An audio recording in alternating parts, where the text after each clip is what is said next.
Assalamualaikum warahmatullahi wabarakatuh. Selamat pagi anak-anak ibu semuanya. Baiklah, hari ini kita belajar informatika dengan topik pembelajaran kita adalah aplikasi pengolah kata lanjutan MyLinks. Di mana tujuan pembelajaran kita adalah peserta didik bisa membuat surat secara personal maupun massal. Oke, MyMac adalah suatu fasilitas di dalam Microsoft Word yang digunakan untuk menangani masalah surat menyurat seperti pembuatan surat undangan, surat tagihan, surat promosi penjualan, dan berbagai jenis pembuatan dokumen lainnya yang dapat dikirim ke beberapa penerima. Main dokumen atau dokumen utama yang tidak berubah atau tetap dari surat yang dibuat. Apabila diketikkan teks atau informasi lain pada dokumen utama, maka akan dijadikan format dasar dari surat yang akan dikirimkan. Sedangkan data source atau sumber data sebagai data tujuan yang akan dimainkan di dokumen utama. Data source juga berasal dari contohnya Microsoft Office Outlook, Microsoft Office Excel, Microsoft Office Word yang ada tabel, kemudian Microsoft Office Access atau database. Nah, selanjutnya kita akan membahas yang pertama yaitu main dokumen atau dokumen utama. Di sini kita akan mengetikkan dokumen. Di sini contoh yang akan kita buat adalah surat undangan rapat. Di mana setelah surat itu selesai kita ketik, maka surat itu kita simpan dan kita beri nama contohnya di sini adalah surat undangan. Nah, langkah selanjutnya yang akan kita lakukan adalah membuat data source. Untuk membuat data source dalam format akses, langkah-langkahnya adalah sebagai berikut. Pertama, kita buka dulu aplikasi Microsoft Word. Nah, setelah itu kita akan mengklik menu My Links. Di dalam menu My Links ini, kita pilih tool Select Start My Mac. Nah, di dalam tools ini akan ada muncul 3 menu. Yang pertama adalah tipe New List.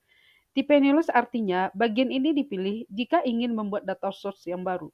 Yang kedua adalah Use Existing List. Nah, bagian ini dipilih jika data source sudah dibuat sebelumnya. Untuk yang ketiga adalah Select from Outlook Contact. Bagian ini dipilih jika ada source yang diambil dari Outlook Contact. Karena kita mau membuat yang baru, maka yang kita pilih adalah tipe New List.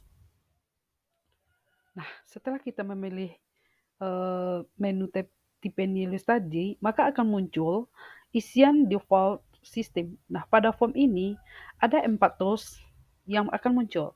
Yang pertama ada new entry. New entry adalah kita membuat field yang baru. Sedangkan delete entry adalah untuk menghapus data yang telah dimasukkan dalam daftar alamat tujuan.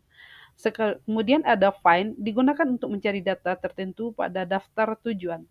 Ada custom column. Custom column digunakan untuk menentukan nama field baru sesuai yang kita butuhkan. Nah, karena di sini kita mau merancang yang baru, maka field-field yang ada di sini, maka kita akan delete. Yang akan kita pakai adalah custom column. Di sini kita akan membuat field yang baru seperti nama penerima surat, alamat, dan juga kota tujuan. Nah, dapat kita lihat di sini, pada saat kita klik custom columns, akan muncul berbagai macam field yang ada di sini. Karena kita hanya memakai 3 field, yaitu nama penerima surat, alamat, dan juga kota, maka field-field yang lainnya akan kita delete, yaitu dengan menggunakan tools delete. Kemudian kita klik OK. Begitu seterusnya hingga menyisakan 3 field. Nah, selanjutnya, setelah kita menghapus semua field-field, kita akan membuat field baru. Di sini adalah dengan cara kita mengklik menu ADD. Di sini kita tambahkan alamat kota dengan langkah yang sama sehingga muncul hasilnya sebagai berikut yang dapat kita lihat pada gambar berikut. Nah, selanjutnya, setelah kita menentukan nama field seperti nama, alamat, dan kota, selanjutnya kita isikan field-field tersebut. Contohnya seperti namanya, kemudian alamatnya, kemudian juga kota yang akan menerima surat tersebut. Setelah kita isikan seluruh data-data tersebut ke dalam file yang sudah kita buat, maka kita akhiri dengan mengklik OK.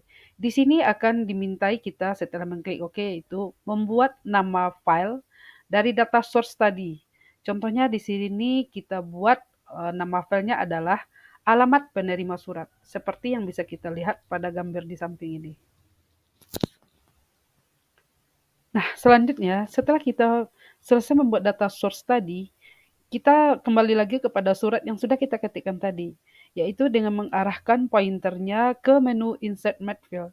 Di sini dapat kita lihat pada gambar, akan muncul field-field yang sudah kita buat tadi, seperti nama, alamat, dan juga kota. Dapat kita lihat di sini hasilnya, dari surat yang sudah kita buat tadi, yaitu kita arahkan pointernya di bawah tulisan kepada yang terhormat.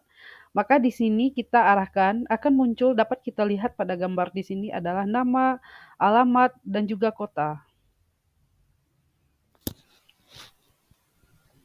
Langkah selanjutnya adalah setelah kita melihat field-field yang sudah kita buat tadi seperti field nama, alamat, dan juga kota, maka langkah selanjutnya adalah apakah data source kita tadi itu sudah ke-connect kepada nama-nama penerima surat yang sudah kita buat data source-nya tadi. Nah, ini dapat kita lihat dengan cara kita mengklik tools yang bertuliskan preview result seperti gambar. Nah, dapat kita lihat pada gambar berikut ini, setelah kita mengklik tools preview result, maka akan muncul nama-nama penerima surat, alamat yang sudah kita buatkan tadi data source-nya. Oke anak-anak, sehingga kita dapat simpulkan bahwa untuk membuat surat massal, contohnya seperti surat undangan ini, maka cukup dengan data source tadi, dengan satu surat kita bisa mengirim ke berbagai banyak orang. Oke anak-anak, semoga bermanfaat pelajaran pertemuan hari ini. Terima kasih atas perhatiannya, Ibu ucapkan dengan Assalamualaikum warahmatullahi wabarakatuh.